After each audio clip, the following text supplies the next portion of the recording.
wabarakatuh. Pada sesi kali ini kita akan berbicara tentang wesel tagih. Saya Rudi Abdullah, SE MM AK CE. Tapi sebelum kita lanjut, jangan lupa like, share, komen, dan subscribe.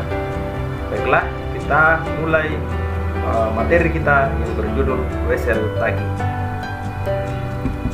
Nah, wesel tagih ini adalah suatu wesel yang didukung oleh promise atau promise note formal, yakni janji tertulis untuk membayar sejumlah uang tertentu pada suatu tanggal di masa depan. Ada dua jenis wesel tagih. Yang pertama, wesel tanpa bunga. Bunga termasuk dalam nilai nominal. Yang kedua, wesel bunga. Bunganya secara otomatis.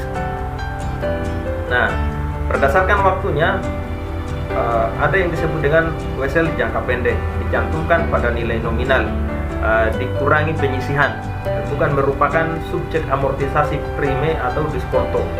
Wesel jangka panjang dicatat dan dilaporkan pada nilai sekarang dari kas yang diterbitkan akan ditagih.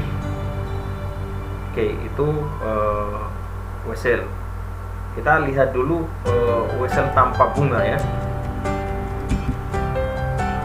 Wesel tanpa bunga.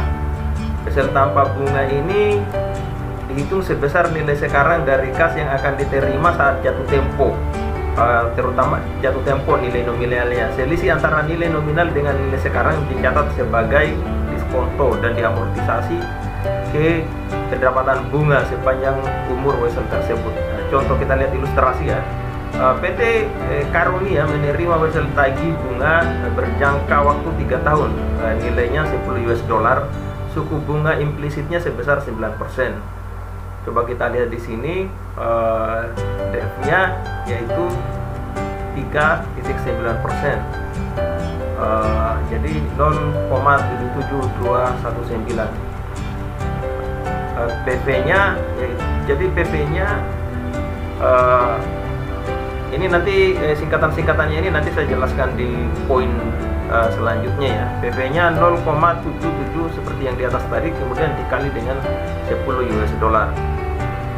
Jadi diskontonya totalnya 7.721,80. Jadi diskontonya di sini yaitu 10.000 dikurangi 7.721. Nah, jurnalnya wesel tagih pada diskonto wesel dan kas. Ini sangat sederhana ya. Tapi inilah bentuk catatan wesel tanpa bunga. Diskonto dilaporkan pada neraca. Diskonto ini dilaporkan pada neraca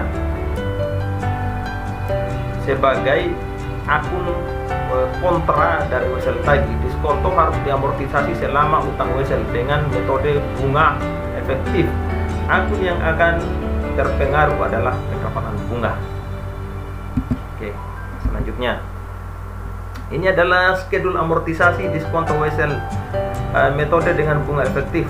Wesel 0% yang didiskontokan pada 9%. Ini lihat keadaannya seperti ini. Ini di dalam pencatatannya nanti ya, skedul amortisasinya. Oke, saya next ya. Jurnalnya di sini diskonto wesel pada pendapatan bunga. Yang diambil itu yang ini, yang atas di tahun pertama ya. Nanti tahun kedua ini, tahun ketiga ini. Seperti itu. Oke. Wesel bunga dihitung sebesar PW dari pokok PW bunganya.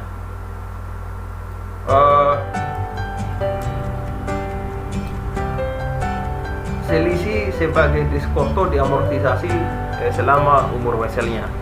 Ilustrasi, PT Patrio Bangsa memberikan pinjaman pada PT Lestari dan menerima wesel bernilai $100.000 berjangka waktu 5 tahun dan bunga per tahunnya 8%. Suku bunga pasar untuk wesel dengan risiko serupa adalah 10%.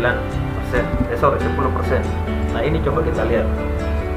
Nilai sekarang pokoknya yaitu $100.000. Jadi tinggal dikali saja. Ini coba dilihat selisihnya 100.000 dikurangi dengan 92.000 sekian.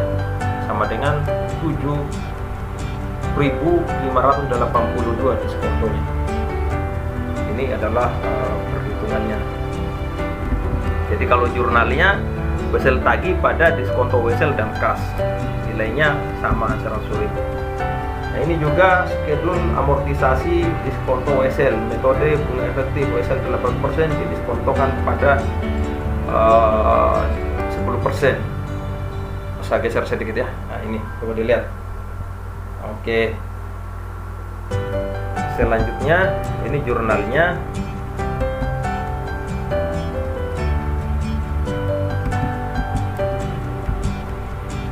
Nah, ini masih kasus yang sama. Dengan kasus yang beda tapi dengan contoh perhitungan yang sama, bisa dilihat ya. Yang utama di sini adalah jurnalnya, yang perhitungannya tidak terlalu rumit ya, tapi yang utama di sini adalah jurnalnya, di mana kita harus bisa melihat jurnalnya ini harus balance ya, harus seimbang ya antara sisi kredit dan sisi debit. Oke, demikian materi kita tentang wesel tagih. Hal-hal yang tidak dipahami terkait dengan topik ini silakan ditanyakan pada kolom komentar di bawah. Demikian, terima kasih. Assalamualaikum warahmatullahi wabarakatuh.